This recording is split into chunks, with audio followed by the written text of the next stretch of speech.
It's apple picking time in Tennessee, folks. We are fixing to lay it to it.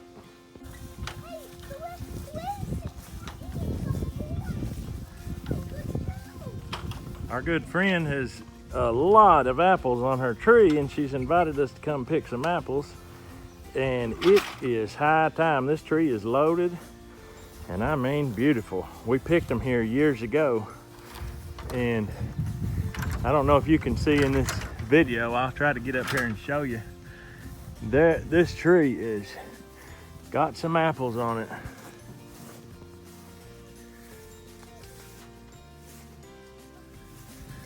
This tree has got some apples on it.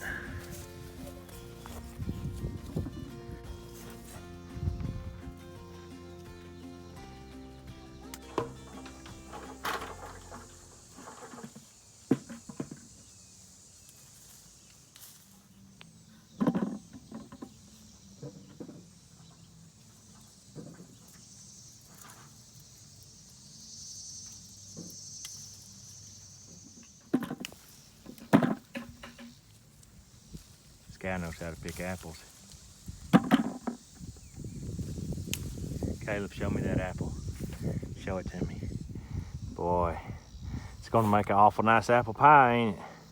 You like apple pie? What do you like with apple pie? Peaches and stuff. You like ice cream too with it? Yep. Oh.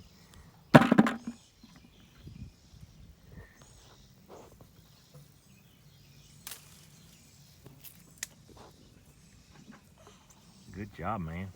Already eating. I can't believe this. I didn't think boys ate much. I guess I'm lying. I knew boys eat a lot. At least my boys do.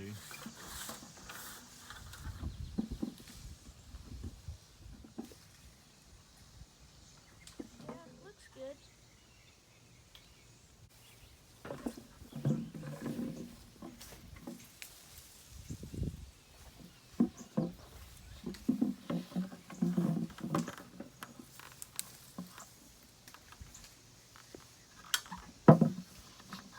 The sun is straight up, boys. This one's a good one. Yeah? Really good. It don't have That is beautiful. any spots on it. See? Beautiful, beautiful. I hope that our orchard will produce like this someday soon. Mm-hmm. Nice.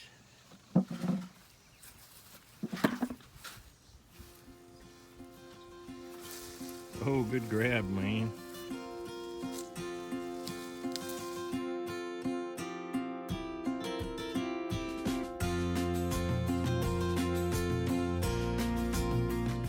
Joe, you are doing it, son. Doing a good job.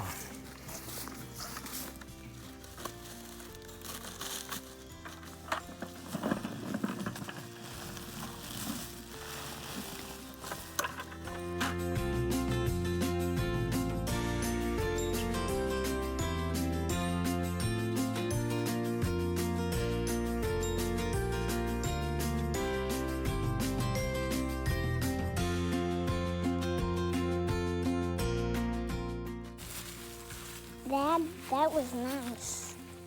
Good job, my boy.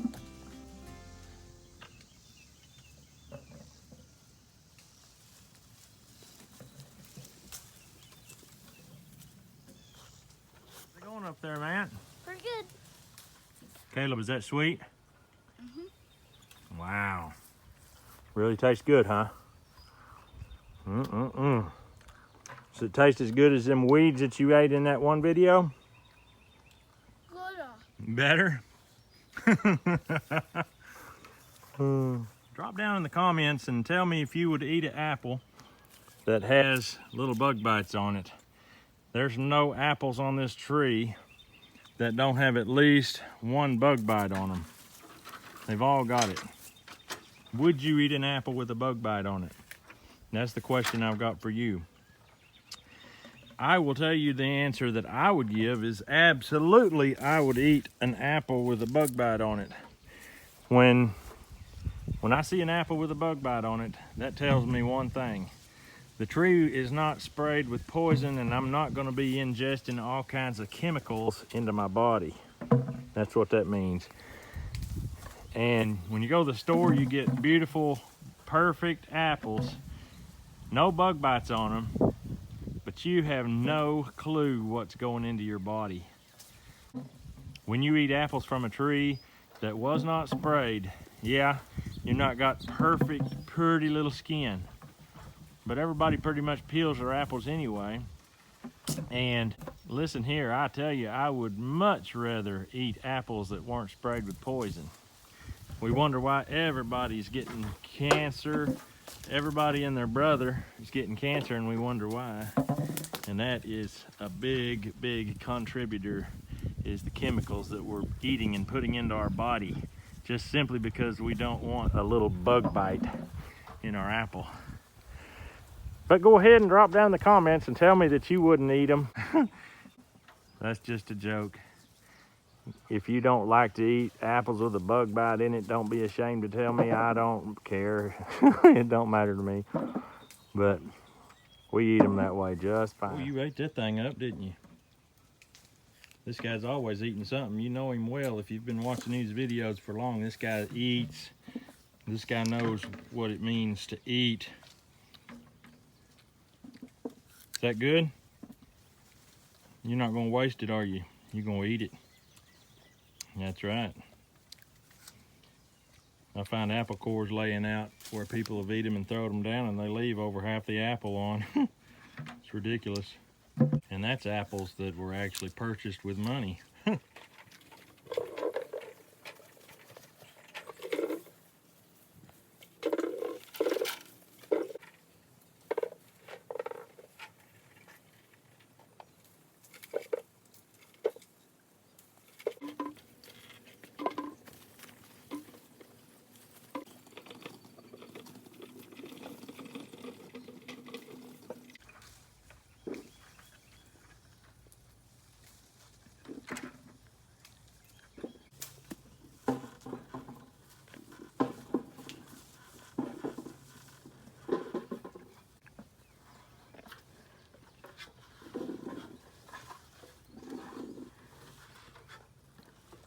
That was amazing.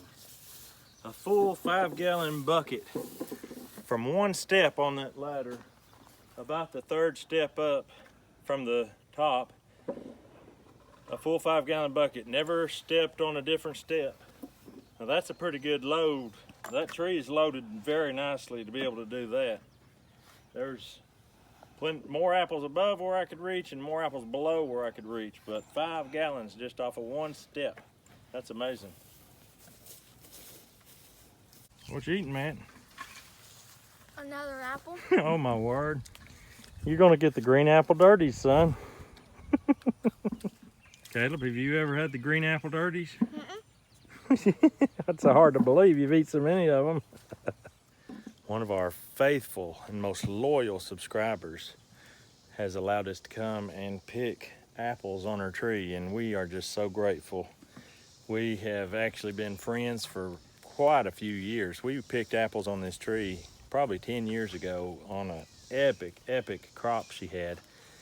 And it's another good crop this year, and we are so thankful that she would allow us to come and pick some apples for the family. We've got an orchard growing, but it's not producing yet.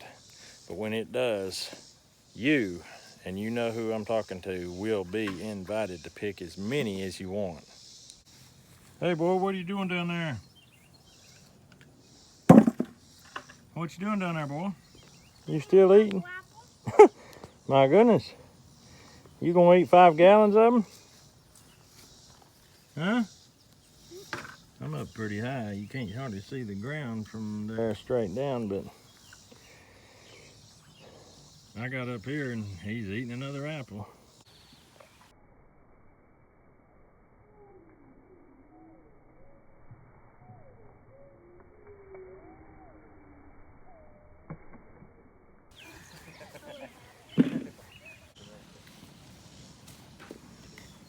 Oh, good catch.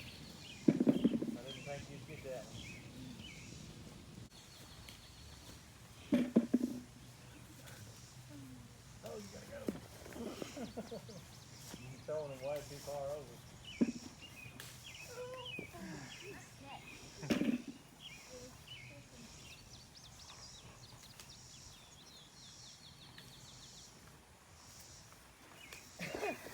All the ball playing is paid off.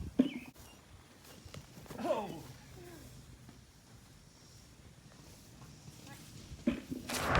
Okay, my friend Doc here that has let us pick these wonderful apples is an unbelievable glass artist worker, and I'll let her tell you the real name of what she does here in a minute. I don't know the real name of it, but she does this unbelievable artwork, stained glass. And as you can see right here, it's unbelievable. I'm even afraid to touch it. And so, Doc, what do you call this work? Well, this is basic, just stained glass, regular stained glass. There are two different kinds of glass work. Well, actually three. There's blown, and there's fused, and there's regular stained glass. And stained glass is one of the older ones. And so this is stained glass. Wow. How long did it take you to make this, and what do you call it? It's called Weaving a Rainbow, and it took me about 4 months to make it. 4 months. And many of the pieces of glass that are in it are no longer made. There used to be several glass makers in the United States, and they all went out of business. And when they all went out of business, they were taken up by other glass making companies that didn't make them as beautifully as these. So these are essentially one of a kind. Absolutely. I'm looking through the window even outside. What is this? Well, somebody suggested that it would be really nice to have stained glass in a wheel, and so I did a lot of research and did a lot of figuring out, and I thought, well, no sense in reinventing this wheel, so I went to a bike shop and got a bicycle wheel and paired the spokes and cut the glass, and a friend of mine, I asked her what she would like if I made one for her, and she said just make it random acts of color. Yeah. And so this is random acts of color for my friend Eileen. Well, we need to talk about you doing some for my Chevy truck. Okay. it might cut down on your gas mileage. It could. That's the only problem. What's this? And this piece is one of the most difficult things I've ever done. And the idea behind this is that each side of this lamp has one single sheet of glass with a pattern on the glass. And so my idea was to make it irregular on two sides, but still keep the pattern of the glass itself. And on the solid sides, you can see where you can see the glass texture and the color. Wow. And it makes a flame, as you can see. Wow. And it changes throughout the day. Just really, it's probably one of my favorite pieces, and I've been doing this for about 35 years. Well, it's absolutely gorgeous. I tell you that. Thank you. And it took about 6 weeks to make it. And I had to come up with a base that would sustain the weight of the glass. And I went to a place that made trailer hitches. Really? And so I showed them the design, and the trailer hitch guy made me a base. And if there's a major earthquake, it will stay right where it is. Solid steel. Solid, yes, it is. It's solid steel. Tell me about the lamps. Lampshades. Okay. The lampshades, I had never done a lampshade before, And so I tried to figure out what the dimensions would be for something that was a good four-sided, essentially square piece.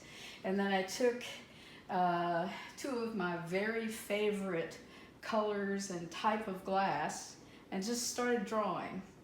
And there it is. There it is. I'll tell you one thing, it is gorgeous. Thank you, thank you. It needs to be, there needs to be a slightly longer harp. And if the harp was slightly longer, then the light would go all the way down to the bottom. But once that happens, it'll be the entire piece will be lighted. Well, it's beautiful, I tell you. Thank you. And this is an example. This is the very first lamp I ever did. It is. And same deal. I thought, okay, go to find some glass that you love, figure out what the glass itself tells you about what it wants to be. Yeah. And I just started drawing and started cutting. Wow. And miraculously, There it is. it fit together. And the difficulty is you have to make each individual side and figure out a way to put them all four sides together. And you have to do it perfectly the first time, because once you solder it, once you touch it with solder, it's in place forever. And so each step along the way is extremely critical. You know, I don't do too good with stuff like that. And I mess up too much. I want you to know that I've aged 10 years since I've started doing stained glass lamps, but I love them. They are so pretty. It's the perfect match with light and the stained glass. Yes. You get it all. Thank you. I really love it. It just makes me happy. I'm assuming that you paint pictures as well. Well, I paint and I am a photographer. And, wow. What you see there is I had an academic appointment at one time, and so I taught and worked at a university for 9 months, and the other 3 months out of the year I traveled. And so I went all over the United States and took pictures. I just kind of looked at a map and closed my eyes and pointed in the direction of something that seemed good, and the rest is history. Wow. This one right here in particular, I would like to hear your story, just a concise story. Oh, the red one? Yes. Okay, well, that's a very interesting story. This is in Page, Arizona, in a hole in the ground. That is on an Indian reservation, and it is obviously in the Red Rock country.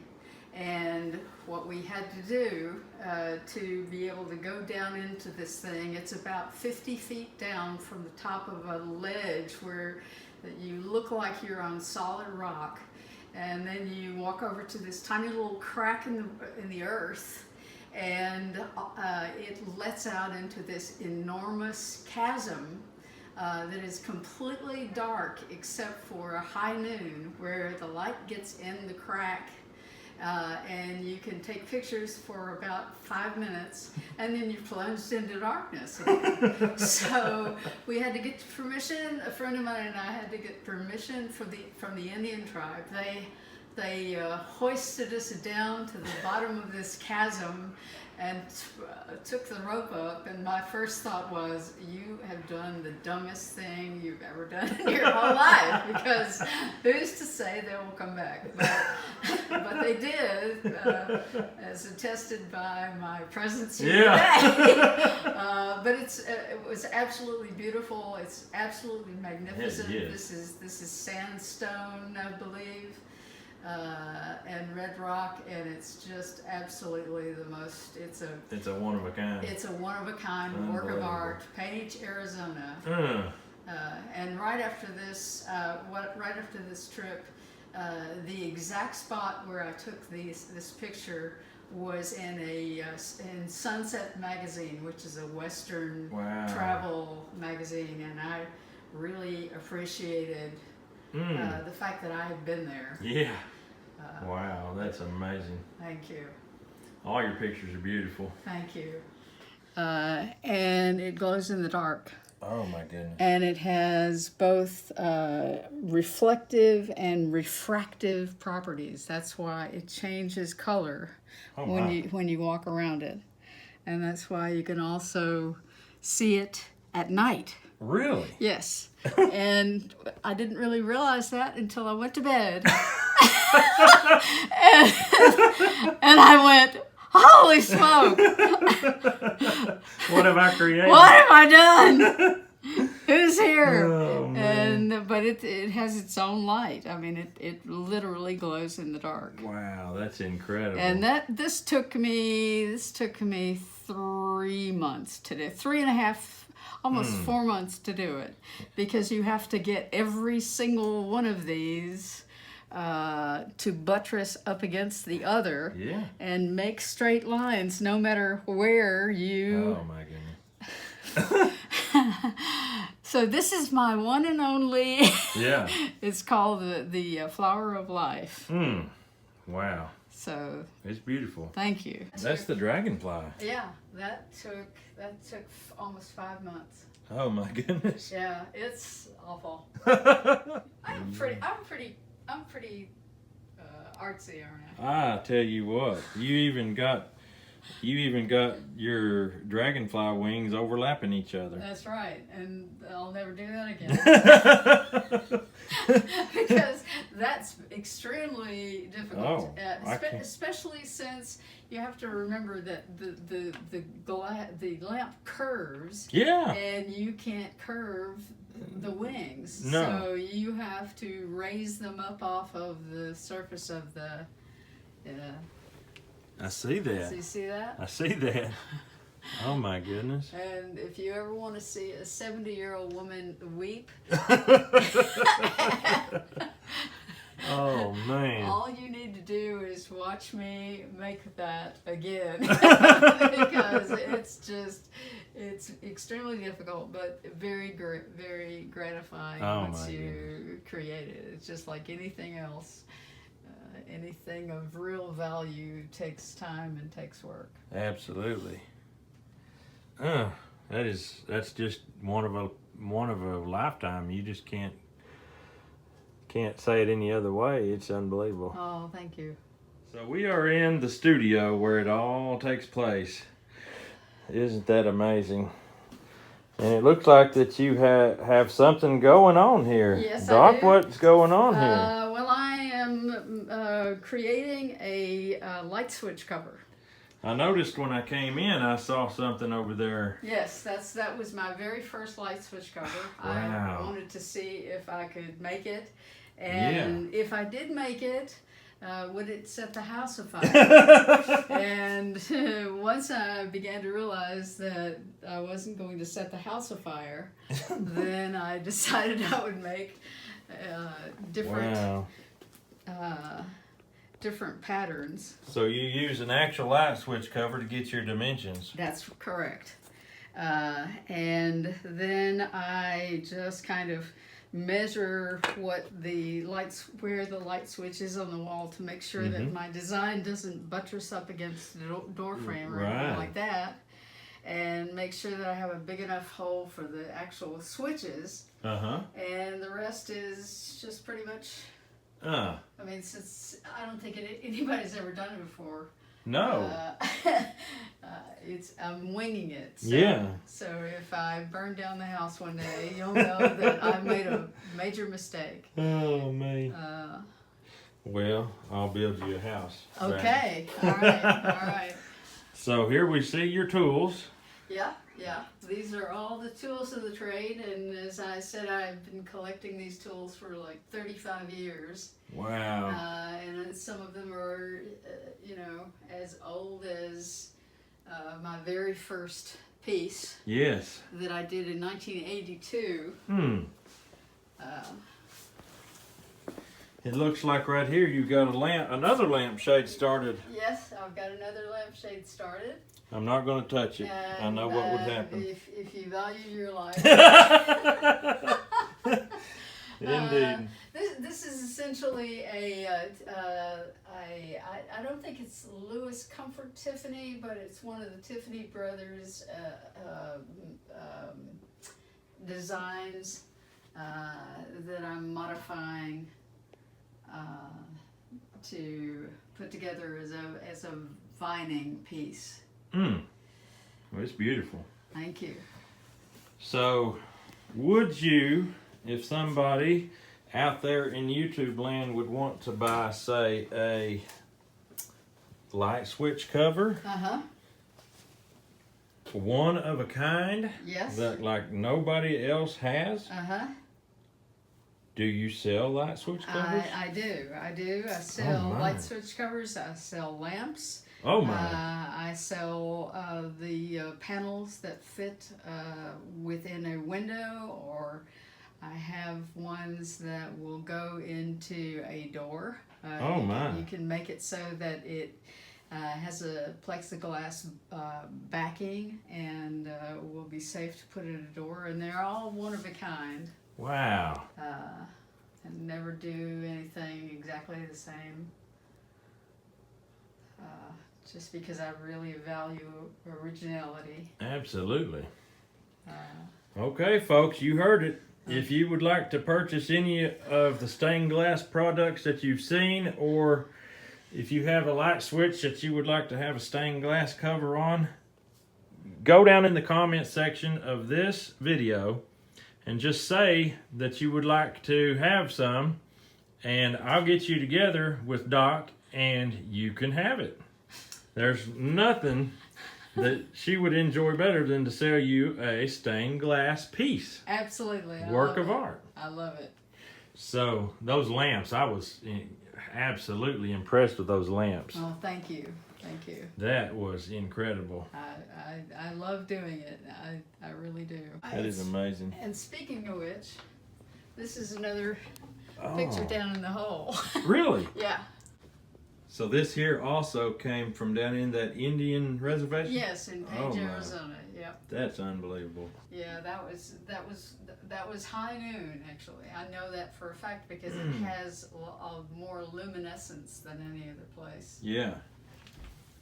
And will you sell your pictures as well as your stained glass? Yes, I will. Oh my goodness. You heard it, folks. She's got some beautiful pictures for sale.